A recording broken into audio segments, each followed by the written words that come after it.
Around 2 weeks ago, I had made a video on Devos GPT by talking a bit more about the GPT's architecture and how it basically functions. However, throughout today's video, I'll be covering how you can install Devos GPT locally on your computer and how you can actually create your own software applications from it.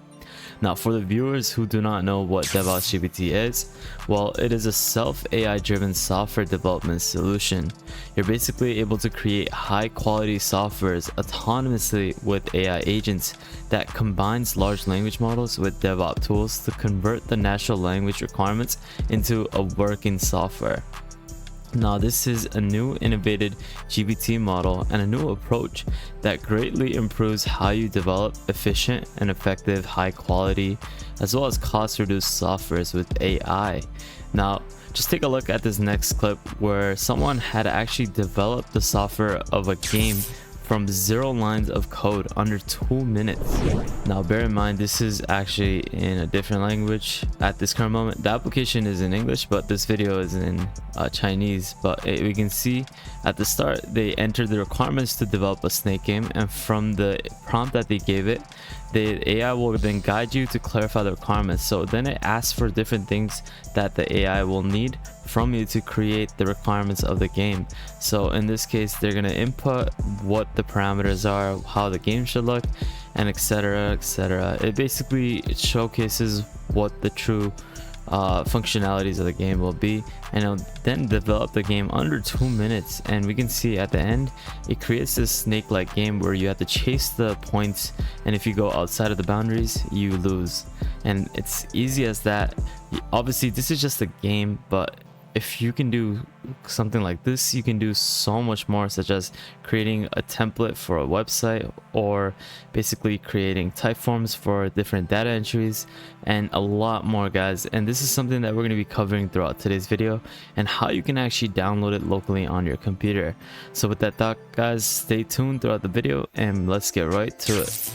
Now, if you want more information on Devos GPT, definitely check this video out. I go more in detail and it covers a lot more about what the application is about. So I'll leave this link in the description below.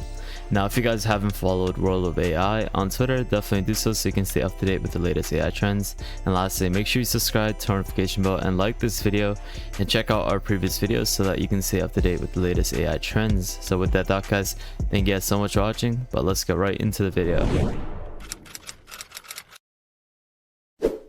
Hey, what is up, guys? Welcome back to another YouTube video at the World of AI. As we talked about at the start, in today's video I'm going to be showcasing you how to download Devos GPT locally on your desktop.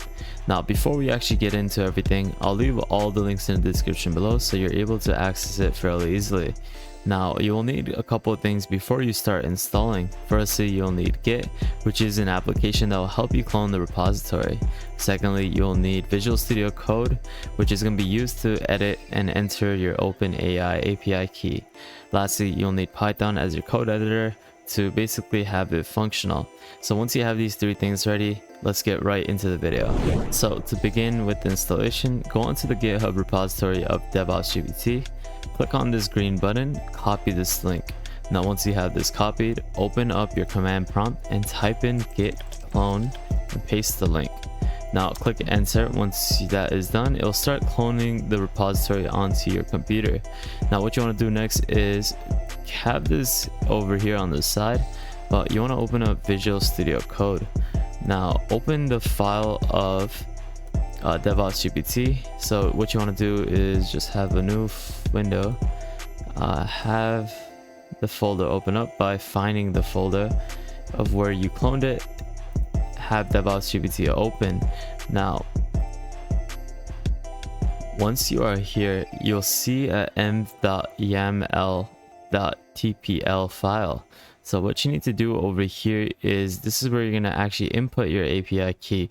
So you can actually just open this up a little bit, and what you want to do first is rename this file and take out the TPL. So once the TPL is done, you can click enter. Now you can see that everything is now functional. So what you need to do next is input your API keys. Now for the software, it utilizes many different APIs, but in the case of creating a simple software, you just need to input your OpenAI API key. Now in certain cases, You can input your Azure key. You can have different models. In other cases, you can input different API keys, which could be used to help develop different types of software. So if you have different kinds of needs to develop a software, you can input those keys. For example, if you want to create something that relates to search engine optimization, you might want to input your Google search API key, which would help benefit the DevOps tools to search and source for the best type of SEO ranking, like tags for the generation. Now that is just an example, but you get the gist of it. You need to have the API keys that are associated with what you're trying to generate in terms of the software. So in this case, OpenAI will help you generate the most basic types of softwares, like that game we saw at the start. That is something that doesn't require much like tools to generate, so it would just need the bare minimum in terms of the OpenAI model. So once you have your API key, you can paste it right over here. So what you want to do is go on to the Open API key list, generate a new secret key. Obviously you need to have this linked to a billing account, so you want to keep that in mind. Now go on to Visual Studio Code, and once you're here, go on to the SK over here, the template over here, and you're going to input. Now once you have this inputted, you can basically just click save. Now once this is done, we'll get to the next step. Now on to the next step. It has stated that you need to configure the interface information of OpenAI as well as Azure. So if a certain type of interface is not needed, you can basically delete it. But once you have inputted all your API keys, you can just simply click save, and you'll be ready to start running the application. Now what you want to do is scroll down a little bit. Now there is the run the service function, but if you have a Linux or a Mac, you would want to run this on your command prompt. But since I have Windows, so I'll just run it with run bat. So what you need to do is open up command prompt again, go into the DevOps folder, which is typing cd DevOpsGPT. Once you're in this folder, you can just paste this command run bat. Like I said before, if you have a Linux, you just simply need to put this into your command prompt. But you can see now it is starting to load up the different types of files that are needed for it to actually function. So it's installing the things that are not already there. Now what you need to do is you basically just need to open up the application on your local host, and that is simple as that, guys. You have it basically functional now. So you can ask it certain things and start creating softwares from here. Now it's actually in Chinese in some cases, like in this case you can see, I don't know what this says, but most of the part of the application is in English, so it'll be easy for you to access. But that's basically how you can actually install the Devos GPT. Now I'm going to create something so that you get a good idea as to what you can actually do with this application, as well as just showcasing you what you can actually do with it. Now guys, once you start off with something, you basically just have to click on this button over here, and this is where you start the development task. You're able to select 3 certain types of criteria or demos that you want to build your application upon. In this case, you can build the demo application that supports any development needs. You can submit any development requirements. So in this case, this is like a broad spectrum as to what you can develop.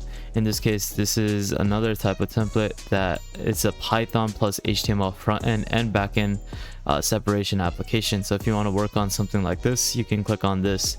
But if you want to work on Java plus HTML front end, etc., you can click on this.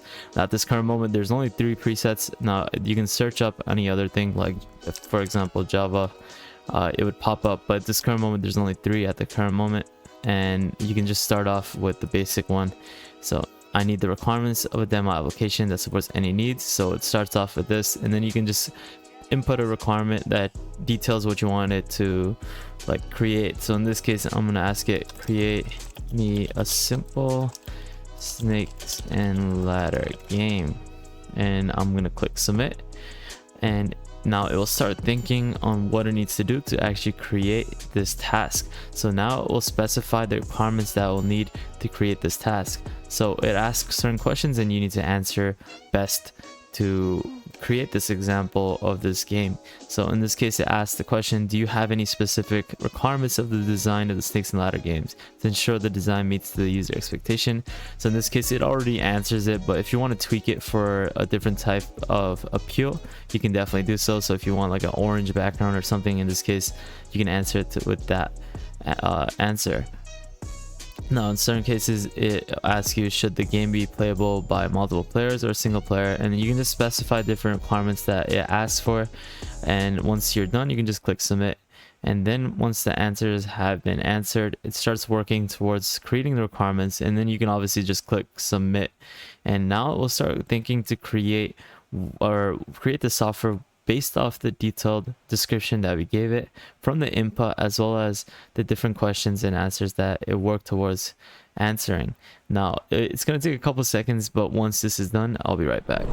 Now, if you can see here, it has developed the interface documentation, and if you confirm the analysis of what it has generated, you can move on to the next step, where you can just click submit, and it confirms the interface of the documentation that it generated. Now it's going to start analyzing how to modify the free demo code according to the requirement description. Now it says it'll take 1 to 6 minutes, so once this is done, I'll be right back. Now take a look at this. It says, according to the above development tasks and the product database, I analyzed the following contents that needs to be modified. So we can see over here, it has finally adjusted and developed the code for each basic requirement of the game. In this case, it has created the game interface, the logic of the game, the random number generator, as well as the player Python file and the snakes and ladder Python file, and it gives you a little description as to what it has done, as well as the modification.